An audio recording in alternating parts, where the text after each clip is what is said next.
The frontier did not welcome women kindly, especially those who arrived alone.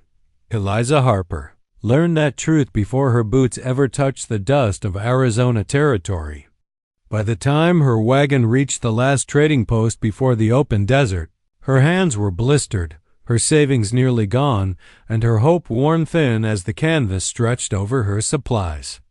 She was 26, widowed for 2 hard years, and carrying more grief than belongings. Back east, people said the West was opportunity. What they did not say was how lonely opportunity could be. Eliza had buried her husband in Missouri after a fever swept through their camp. When the farm failed soon after, neighbors spoke kindly but offered little. A woman alone was a burden no one wanted. So she sold what she could, bought passage with a supply train, and pointed herself toward a land she'd only seen in dime novels, where she was told hard work could still earn a future. The novels had lied. The town of Red Bluff was little more than a cluster of buildings, clinging to dry earth. Men stared openly. Women watched her with suspicion. Work was scarce, and what little was offered came with conditions she refused to accept. Each refusal made her more desperate, but also more determined. She loaded her wagon again at dawn, deciding to travel farther south where rumors spoke of ranches needing hands and teachers needed for small settlements. She traveled alone because waiting had proven worse than risk. By midday, the heat pressed down like judgment. The land stretched wide and unforgiving, beautiful in a way that felt dangerous. Eliza urged the horses forward, though fear whispered constantly in her chest of thirst of men, of the stories she'd been told since childhood, stories of Apaches. They're savages, her mother had warned once. If you ever see one, you pray. Eliza prayed often that day, but not for the reasons she'd been taught. The attack came without warning. Hooves thundered behind her. Voices shouted. She barely had time to turn before a rifle cracked the air. One horse screamed and went down. Panic took her whole body. She jumped from the wagon and ran, skirts torn by brush, lungs burning as she fled into the rocks. She did not know how long she ran, only that when her legs finally failed, she collapsed behind a ridge, hands shaking so badly she could not stop them. The men's voices faded. Whether they assumed her dead or not worth the chase, she never knew. When she finally dared to look up, the sun was low and the desert silent. That was when she realized she was no longer alone. He stood a short distance away, tall and still as the stone around him. His dark hair was tied back, his expression unreadable. He carried no raised weapon, yet everything about him spoke of quiet strength. An Apache. Every lesson she had ever been taught screamed at her to run. But her body would not move.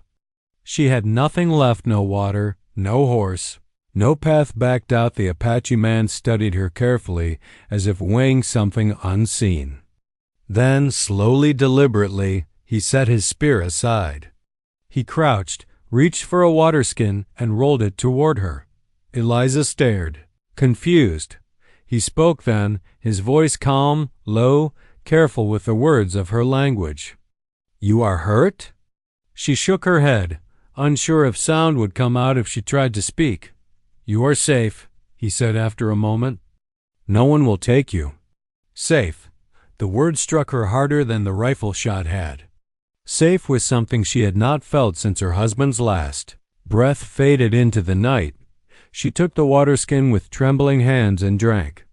The Apache man did not move closer. He gave her space as if he understood fear intimately. "My name is Dakota," he said. "You crossed into our land, but you are not our enemy." Eliza swallowed, her voice barely a whisper. "They told me I should be afraid." Dakota nodded once. People say many things when they do not know. The sun dipped lower, painting the desert gold and red. Eliza realized with a quiet shock that the frontier had not finally broken her. It had led her here. into a moment where everything she believed was being tested. And for the first time since she'd set out west, she wondered if survival might come not from running, but from trusting the one person she had been taught to fear most. Eliza slept lightly that night, waking at every sound the desert offered. The wind moved through the rocks like a whispering crowd. Somewhere far off an animal cried out, sharp and lonely. Each time her eyes opened, she expected danger. Each time. She found Dakota sitting a respectful distance away, tending a small fire.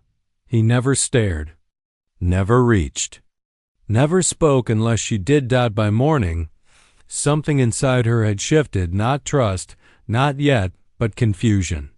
Fear was easier to understand than kindness from the unexpected. Dakota rose with the dawn and handed her a piece of dried meat and a strip of flatbread. He waited until she accepted it before turning his attention back to the horizon. "You will need strength," he said. "The land does not forgive weakness." Eliza nodded, chewing slowly. "I won't last long out here," she admitted. "I know that." Dakota studied her, his dark eyes thoughtful. "You lasted longer than many." They walked for hours, the desert unfolding in quiet beauty. Dakota showed her how to place her feet on stones so they would not slide, how to recognize a plant that held water, how to watch the wind for signs of weather. He spoke little, but when he did, his words carried weight as if he chose them carefully, honoring them once spoken. By midday, they reached a small Apache camp tucked between low hills. Eliza froze when she saw others, women, children, elders.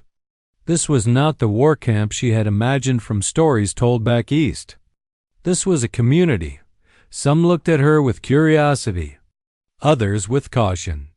No one touched her. An older woman approached, her hair streaked with silver, her gaze sharp but not cruel. She spoke to Dakota in their language. He answered calmly.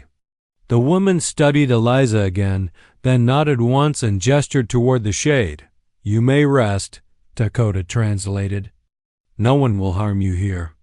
Eliza's knees nearly gave out, not from fear this time, but relief. Over the next days she learned the rhythm of the camp. Work began early and ended before the worst heat. Children laughed freely. Elders were listened to. No voice was wasted. She was given simple tasks, sorting herbs, carrying water, and no one expected more than she could give. Dakota watched quietly, stepping in only when she struggled too much. Once, when she stumbled under the weight of a water jug, he took it without a word and carried it the rest of the way. He did not make her feel weak for it. One evening, as the fire crackled low, Eliza finally asked the question burning inside her, "Why did you help me?" Dakota poked at the fire, sparks lifting into the dark. "Because you were afraid," he said. "And because you were alone." She waited for more. He looked at her then, really looked at her. "My people believe how you treat the helpless tells the spirits who you are." Her throat tightened. "Back east, they said Apaches take what they want." Dakota's mouth curved, not quite a smile, not quite sadness. Men who fear what they do not understand must turn it into something ugly. Silence settled between them. Not uncomfortable, just honest. In the days that followed, Eliza noticed how Dakota always asked before helping, how he waited for her answer. When he spoke, his voice was gentle but steady, never demanding. Slowly, without her realizing when it began, she stopped flinching when he stood near. One afternoon they walked together beyond the camp, watching the sun dip low. The land glowed gold, stretching endlessly, harsh and beautiful all at once. "This place frightens you," Dakota said. "Yes," Eliza admitted. "But it also feels true. Like it doesn't lie." Dakota nodded. "The land is honest. People are the ones who twist things." He stopped then, turning to her fully. His voice lowered not with threat, but sincerity. "Trust is not given all at once," he said. "It is earned, step by step." Eliza felt something loosen in her chest. "I don't know how long I'll stay," she said. Takod inclined his head. "You will choose when you're ready. No one here will force your path." That night, as Eliza lay beneath unfamiliar stars, she realized something remarkable. For the first time since her husband's death, she did not feel like prey. She felt seen not as a burden or a risk, but as a person whose choices still mattered. And though she did not yet call it love or even trust, she knew this much: the Apache who spoke softly had given her something the frontier never had: time. Life in the Apache camp moved to a rhythm entirely foreign to Eliza, yet comforting in its consistency. Days began with the sun painting the desert in gold and ended with the soft lull of firelight against the adobe and stone shelters. At first, Eliza felt like a shadow present, but always at the edge. Every motion she made was observed, not with suspicion, but with quiet interest. Takoda became her constant companion, a patient teacher in a land she had only imagined in dreams and stories. He taught her to read the subtle signs of the desert: the call of the hawk that warned of a predator, the direction of the wind that promised rain, and the plants that hid water beneath their roots. She learned the intricacies of survival, how to carry herself with confidence even when danger lurked in every canyon dot in return. Eliza shared knowledge that came from books and experiences from her life back east. She taught Takoda simple literacy, how to write letters, and some of the customs of settlers. Takoda listened intently, asking questions about the strange new world beyond the mountains. She realized that the Apache man was not merely a teacher, but a student of life, curious about everything, hungry for understanding. This exchange of knowledge fostered a bond neither of them could have anticipated. Slowly, the awkward distance between them dissolved. Small gestures, a hand resting on a shoulder while guiding her across rocks, the careful sharing of water became ordinary expressions of care. Silence, too, became comfortable, punctuated by shared laughter at small discoveries, how stubborn desert roots could be, or how quickly a horse could sense fear in its rider. Eliza's presence began to stir curiosity among the other camp members. Children approached cautiously at first, then gradually accepted her as part of the daily routines, helping with chores, learning from her, or simply sitting in the shade as she told stories. She saw in their eyes the reflection of her own fear and wonder when she first arrived, and she took care to nurture their trust, just as Takoda had nurtured hers. Yet there was tension, too, a reminder that two worlds, so different, could never fully merge. Occasionally, strangers from neighboring settlements would appear, their gazes sharp with judgment or suspicion. Eliza observed how the Apache handled these encounters, not with aggression, but with firmness and calm, communicating boundaries without resorting to violence. She began to understand that true strength was as much about restraint and wisdom as it was about physical power. One afternoon, Takoda and Eliza ventured farther from the camp, walking along a dry riverbed lined with silver-leaved mesquite trees. The sun was low, casting long shadows. They paused on a small ridge, overlooking the valley below. Takoda handed her a small clay cup of water, his fingers brushing hers lightly. "You are learning quickly," he said, his voice low and even. "I am," she replied, "but I am learning more from you than from the land." Takoda's dark eyes softened. "It is not only survival that you learn here," he said. "It is how to live, how to belong, and how to see others as human, not just story." Eliza nodded, realizing the truth in his words. She had come west expecting hardship, danger, and isolation.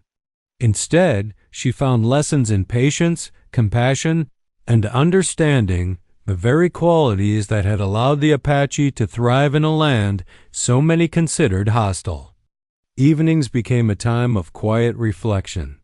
Eliza would sit beside the fire, Dakota close by, and together they would watch the stars emerge one by one.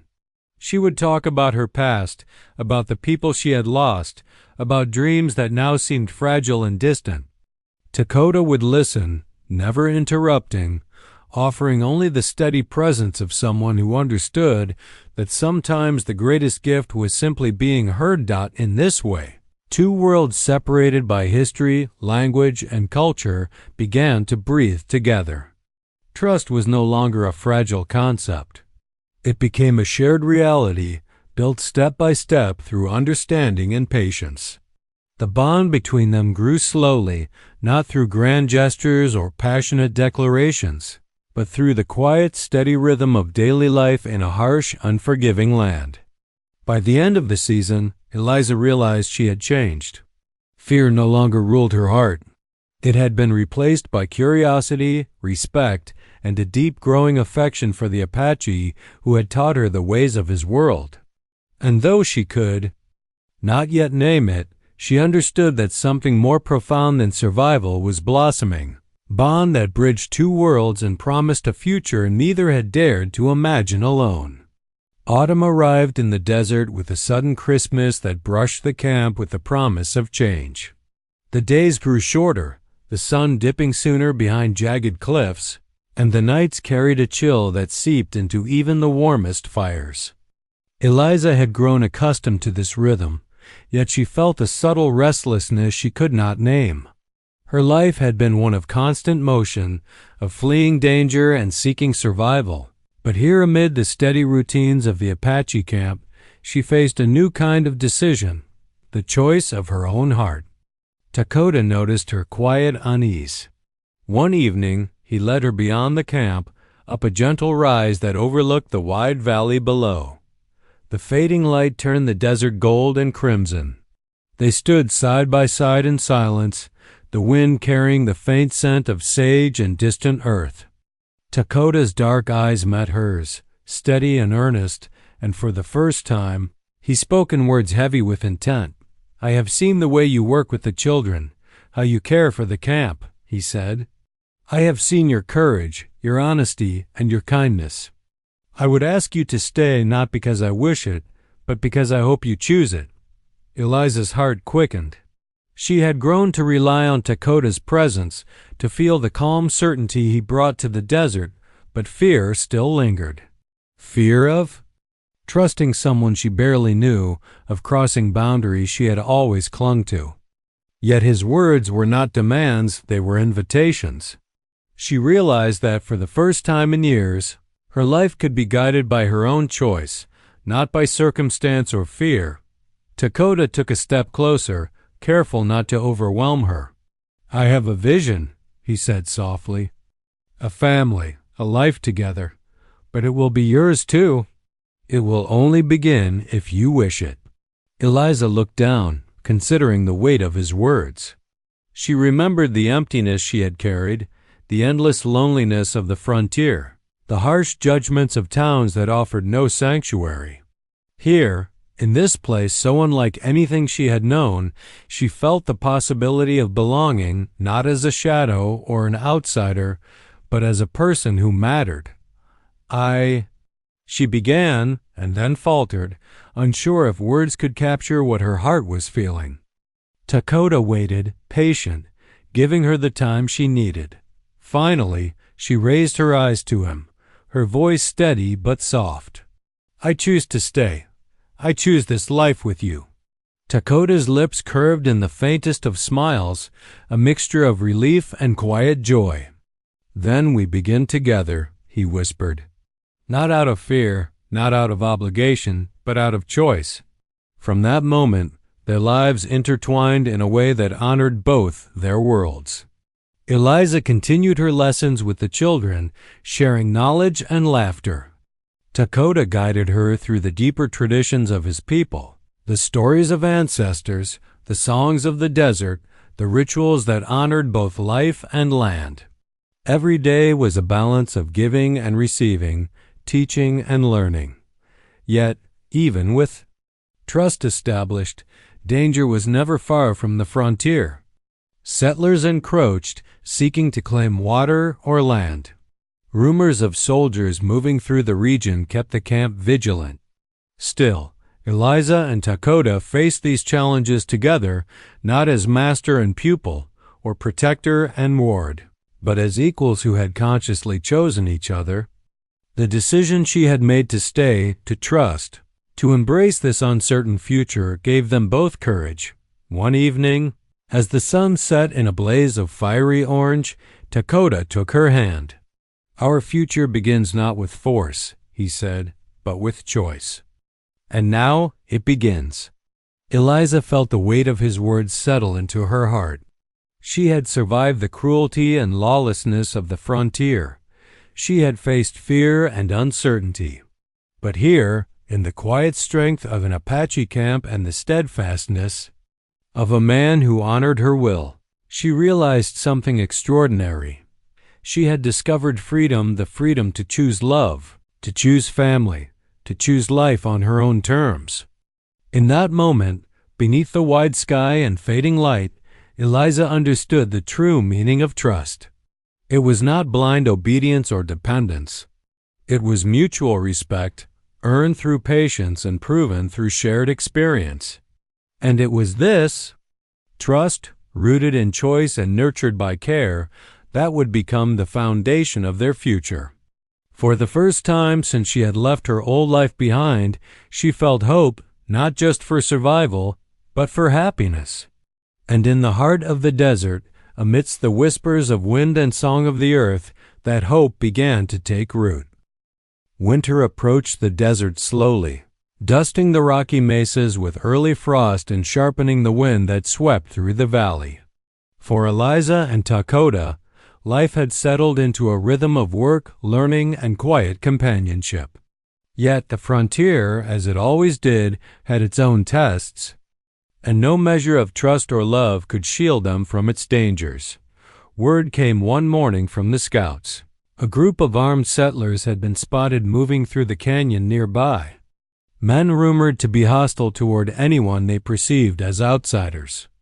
Their motives were unclear, perhaps land, perhaps vengeance, but the threat was real. The camp, usually so calm, buzzed with tension. Children clung to mothers, and elders consulted quietly with the leaders. Dakota approached Eliza as she carried water from the stream, his face set in a grim mask she had rarely seen. "We may need to leave this place," he said, "but not recklessly. We must act with wisdom." Eliza nodded, the reality of the frontier pressing on her once again. She had survived bandits, drought, and loneliness, but this was different. These men did not know her. They did not know Dakota, and they did not understand the delicate balance that allowed two worlds to coexist in this valley. The couple spent the day preparing the camp, reinforcing shelters, securing animals, and creating warning systems. Dakota's people moved with precision and purpose, but he included Eliza in every decision. "You must know what we do," he told her. "You are part of this, not just protected by it." By nightfall, the first signs of the intruders appeared. Distant voices, the clatter of hooves, shadows moving along the canyon walls. Eliza's heart raced, but she did not panic. Instead, she remembered Dakota's lessons: observation, patience, and understanding. She watched the movements carefully, noting their formations, their intentions, and the terrain. Dakota gestured to her. "Now," he said, "we speak with them." Together, they rode toward the intruders, Dakota leading with confidence, Eliza beside him. His voice carried clearly over the wind as he called out in both English and the settlers' tongue, explaining that they were in Apache territory, that the camp posed no threat, and that violence would only bring disaster to both sides. At first, the men scoffed, their hands twitching near weapons. But Dakota's calm, unwavering tone and the quiet presence of Eliza, standing firm beside him, forced them to pause. He did not demand submission. He presented facts, consequences, and the dignity of his people. Hours passed. Negotiation, more than confrontation, became the battlefield. Eliza's knowledge of the settlers' customs, gleaned from her early years in Missouri and her travels west, allowed her to explain intentions clearly, showing empathy without weakness. Slowly, the intruders recognized that attacking the camp would bring nothing but lost by the next morning. The men withdrew, grumbling but unharmed. The camp breathed a collective sigh of relief. Eliza and Dakota had not only protected their home, but had done so without bloodshed, a testament to their courage, wisdom, and cooperation. In the quiet that followed, Dakota turned to Eliza. "You see now," he said, "that survival is more than strength. It is understanding, and it is choosing the right path when fear tempts us to act rashly." Eliza nodded, her hands resting on the small ridge of the valley they had defended. "I understand," she said, "and I see that we are stronger together than apart." Their bond, tested by threat and tempered by trust, had become unshakable. The frontier had challenged them, but it had also confirmed what they already knew: their partnership built on mutual respect, shared responsibility, and choice could withstand even the harshest trials. As the first snowflakes began to fall, dusting the camp with a quiet serenity, Eliza felt a profound sense of peace.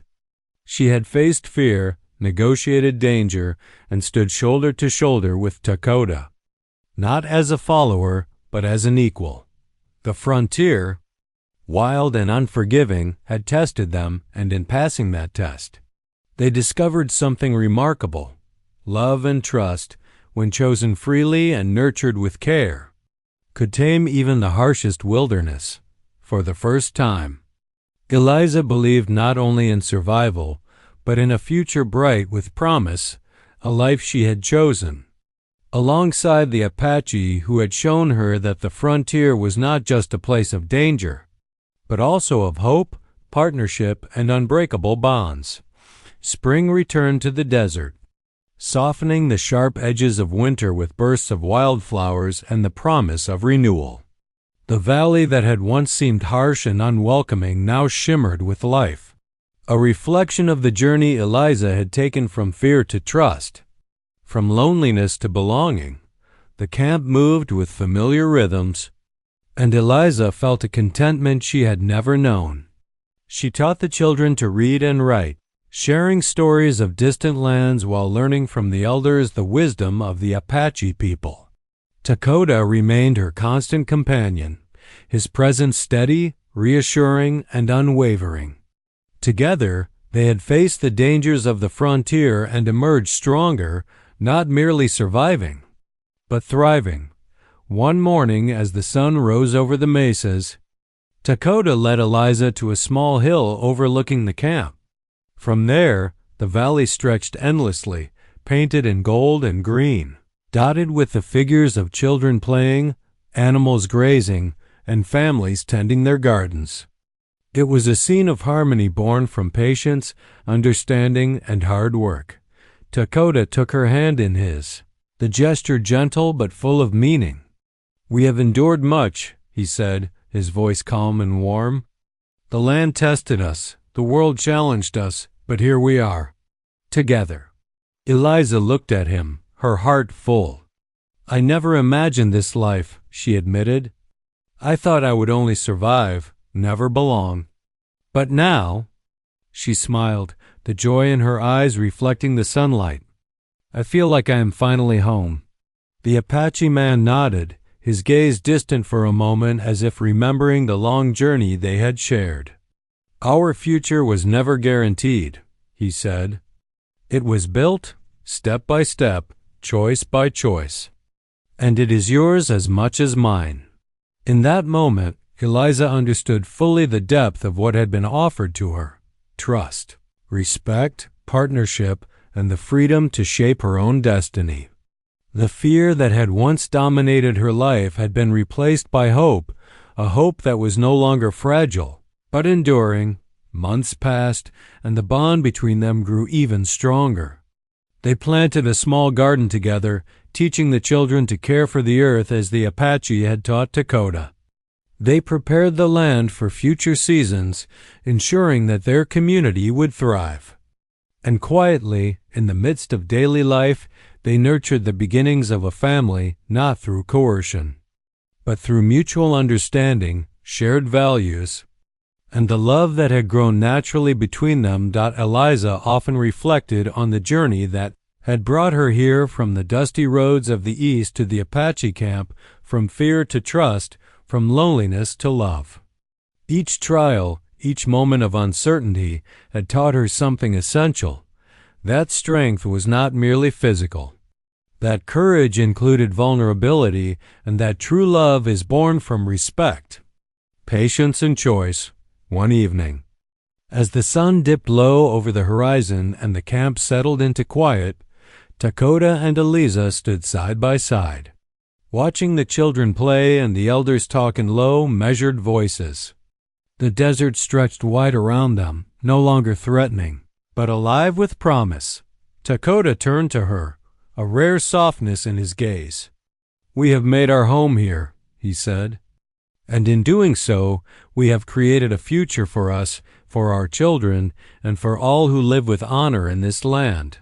Eliza squeezed his hand, feeling the warmth of certainty and the weight of gratitude. "I trust this life," she said, "because I trust you. And I choose it every day." As night fell, the stars emerged, scattered like diamonds across the velvet sky. The desert sang its quiet song, a melody of endurance, hope, and renewal. Eliza felt her heart swell with a sense of peace she had never known before. Here, in this place of harsh beauty and patient hearts, she had found her place, her family, and her future. The frontier had tested her in every imaginable way.